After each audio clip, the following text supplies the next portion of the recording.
রাজুকের উন্নয়ন নিয়ন্ত্রণ শাখা ২-এর পরিচালক মোবারক হোসেন কয়েক বছর আগে ছিলেন অথরাইজ অফিসার। সে সময় তার অবৈধ সম্পদ থাকার অভিযোগ আসে দুদকে। অনুসন্ধানের দায়িত্ব দেওয়া হয় দুদকের সহকারী পরিচালক আসিফ আল মাহমুদকে। ১ বছর অনুসন্ধান শেষে মোবারক হোসেনের অবৈধ সম্পদের নানা তথ্য জানা যায়। তার গৃহিণী স্ত্রী শাহানা পারভিনেরও কোটি টাকার বেশি সম্পদের খোঁজ পায় দুদক। রাজুকের একজন পরিচালকের বিরুদ্ধে অনুসন্ধান হয়ে প্রাথমিক প্রমাণ পাওয়া গেছে, তাই তার বিরুদ্ধে মামলা হয়েছে। এবং তার বিরুদ্ধেও তার ওয়াইফের বিরুদ্ধেও। ওয়াইফ আসলে হাউস ওয়াইফ, তার কোনো ইনকাম নেই। তারপর সম্পদ কেন বাড়লো এখন তদন্ত করে দেখা হবে। তদন্ত যদি দেখা যায় যে ঘটনা সত্য প্রমাণ হয়ে গেল, তাহলে আমরা চার্জশিট দেবো। আর তদন্ত করে যদি দেখা যায় যে প্রমাণ হয় না, তো সে অব্যাহতি পাবে। দুদক জানায়, ক্ষমতার অপব্যবহার করে অবৈধ সম্পদ অর্জনের অভিযোগে রাজুকের সাবেক ও বর্তমান অন্তত অর্ধশত কর্মকর্তা কর্মচারীর বিরুদ্ধে অনুসন্ধান তদন্ত চলছে। এদের মধ্যে রয়েছেন সাবেক চেয়ারম্যান আব্দুর রহমানও। এদিকে পূর্বচর প্রকল্পে নীলা মার্কেট বেদখলের সহায়তার ঘটনায় অনুসন্ধান চলছে প্রধান প্রকৌশলী উজ্জ্বল মল্লিক সহ রাজুকের ১৫ কর্মকর্তা কর্মচারীর বিরুদ্ধে।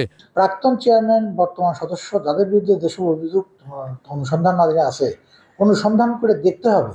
কারণ অভিযোগ আসলেই তো অভিযোগটি প্রমাণ হয়ে গেল না। অভিযোগটা সঠিকভাবে প্রমাণ করতে হবে। সবাই অনেক লোক আছে আমার দেশে, অভিযোগ আসে ঠিকই, কিন্তু প্রমাণ হয় না। নির্দোষ লোকের বিরুদ্ধে অভিযোগ হয় বাংলাদেশে। তাই আমরা অভিযোগটা সঠিকভাবে আমরা অনুসন্ধান করব। অনুসন্ধান করে প্রাথমিক প্রমাণ পাওয়া গেলে আমরা মামলা দিব। মামলা দিলে পরে চার্জশিট হবে যদি প্রমাণ হয়। আর যদি দেখা যায় তদন্তে প্রমাণ হয় না, চার্জশিট হবে না, অব্যাহতি হবে।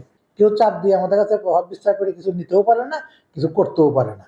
চাপ না, আমরা আসলে সঠিক তথ্য পাইনি অনেক ক্ষেত্রে, তাই অব্যাহতি হয়ে যায়। মানুষ বলে চাপ, আসলে কোনো চাপ নাই, দুদকের কাছে কারোর কোনো চাপ নেই। কেউ কোনো প্রভাবশালী বলে আমি দুদক মনে করি না। আসলে আমাদের কাছে তথ্য পাইতে হবে। হঠাৎ একটা মানুষকে হয়তো বলবো তুমি অবৈধ সম্পত্তি মালিকতা বলা যাবে না। কারণ আমাদের এগুলো প্রমাণ করতে হয় আদালতের কাছে। আদালতের কাছে যেতে হলে আমাদের যথেষ্ট প্রমাণ নিয়ে যেতে হয়। প্রমাণ পাই না, তাই অব্যাহতি হয়ে যায়। প্রমাণ পাওয়া গেলে অনেক দুর্নীতিগ্রস্ত ব্যক্তিও কিন্তু অব্যাহতি পেয়ে যাচ্ছে প্রমাণের অভাবে। তাই প্রমাণ আমাদের পেতে হবে।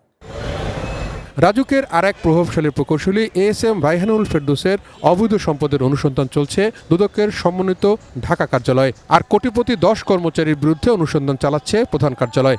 আরো যেগুলো আছে সেগুলো তদন্ত চলতেছে, হয়তো বা অনুসন্ধান চলতেছে। যেগুলো যে পর্যায়ে আছে বিধি মোতাবেক চলতে থাকুক। আর যে শেষ হবে সেটা আমরা ব্যবস্থা নিব। রাজুক দুর্নীতিগ্রস্ত শুধু ট্রেডই না, অনেক প্রতিষ্ঠান দুর্নীতিগ্রস্ত। আমরা দুর্নীতিমুক্ত হতে পারিনি।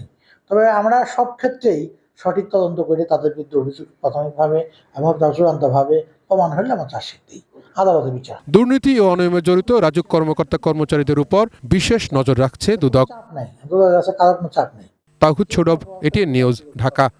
আসলে আমাদের কাছে তথ্য পাই।